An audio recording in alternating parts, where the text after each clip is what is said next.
नमस्कार, आपसे मेरा नाम है शोवीर यादव एडवोकेट और मैं आप सभी के लिए लीगल एडवाइस वीडियोस अपलोड करता हूं जो कि आप सब लोग लाइक करते हैं, पसंद करते हैं, शेयर करते हैं और सब्सक्राइब भी करते हैं। अब तक नहीं किया तुरंत करिएगा और दूसरे लोगों तक भी इस जानकारी को जरूर शेयर करिएगा।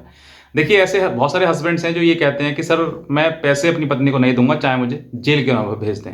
ऐसी बातें कुछ हाई कोर्ट और लोअर कोर्ट में भी आई हैं कि सर मैं अपने पैसे बीवी को नहीं दूंगा। तो ऐसे समय पर देखिए, अगर आप इस जिद को लेकर कोर्ट में जाएं कि मैं पैसे नहीं दूंगा चाहे मुझे जेल भेज दो, तो कोर्ट आपको जेल भेजने में ज़्यादा देर नहीं लगाएगी। ऐसी परिस्थिति आप क्रिएट ना करें जो आपको ही नुकसानदायक हो जाए।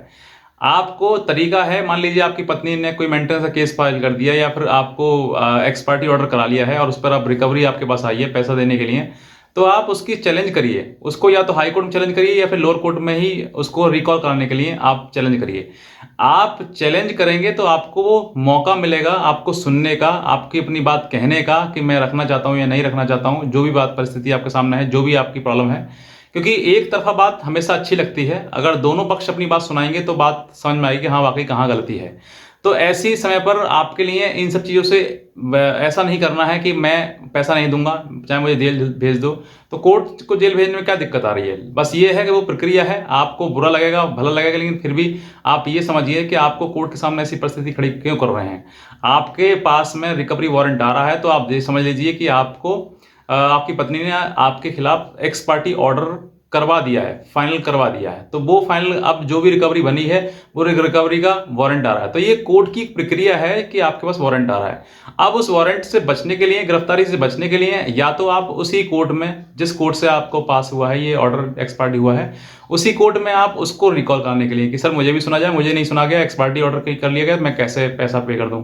तो आप उस अपनी बात रखें अपने कोर्ट में वहीं पर उसी में, और अपनी बात रखते हुए ये बात कहें कि हमें सुना जाए।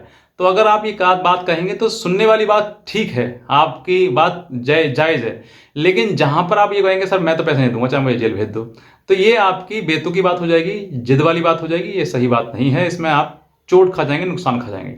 तो ऐसे समय पर आपके लिए बस यही है कि आप या तो लोअर कोर्ट के लिए रिकॉल कराएं या फिर आप अपने हाई कोर्ट में उसी के लिए रिवीजन में चले जाएं। दोनों रास्ते आपके सामने हैं, लेकिन आप ये सोचें कि मैं नहीं दूंगा कुछ भी कर लीजिए तो आपको कोर्ट उठा कर जेल भेज देगी।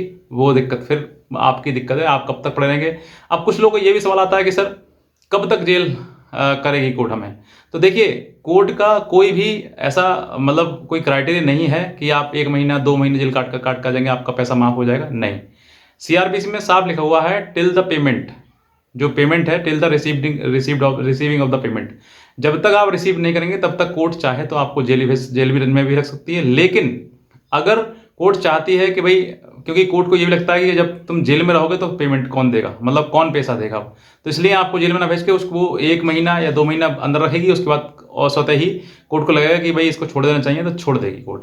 तो ये तो दया भाव वाली बात हो गई कि कोर्ट ने आपको छोड़ दिया, लेकिन कहीं ना कहीं ये कोई कानूनी तरीका नहीं बनता है आपके सामने कि मैं पैसा नहीं दूंगा या मुझे जेल भेज दीजिए। तो आपका ये कानूनी राइट नहीं है इस तरीके की बात करने का। बात है तो वो बात आप अपनी बात सामने रखिए ऑनरेबल कोर्ट के सामने, अपने आप को सुनने का मौका कोर्ट के द्वारा लेकर आइए और तब जाके अपनी बात रखिएगा। क्योंकि मैंने ये चीज़ सोची कि भाई कुछ लोग ऐसे भी हैं जो ऐसे सोचते हैं कि मैं तो पेमेंट नहीं दूंगा, पैसा नहीं दूंगा, तो जो करना है कोर्ट को तो कर ले, तो वो आपको जेल भेज देगी। अब वो फिर बात की प्रक्रिया है, बात की प्रक्रिया की बाद में क्या होता क्या नहीं होता है, लेकिन उस समय तो यही चीज़ें हैं। तो आप ऐसी बेतुकी बात कोर्ट के सामने ना रखें और सबसे पहले यही चीज़ रखें कि हम मतलब हमें सुना जाए, और हमें सुना जाएगा तो फिर आपको वो कोर्ट को रिकॉल किया जाएगा और रिकॉल जैसे ही होगा तो वैसे जो आपका पैसा था वो सब कुछ शून्य हो जाएगा और फिर आपको सुनने का मौका दिया जाएगा। अब वो कितने दौरान में जो है वो आपको दोबारा से डिसाइड हो जाता है, तो वो डिपेंड करता है।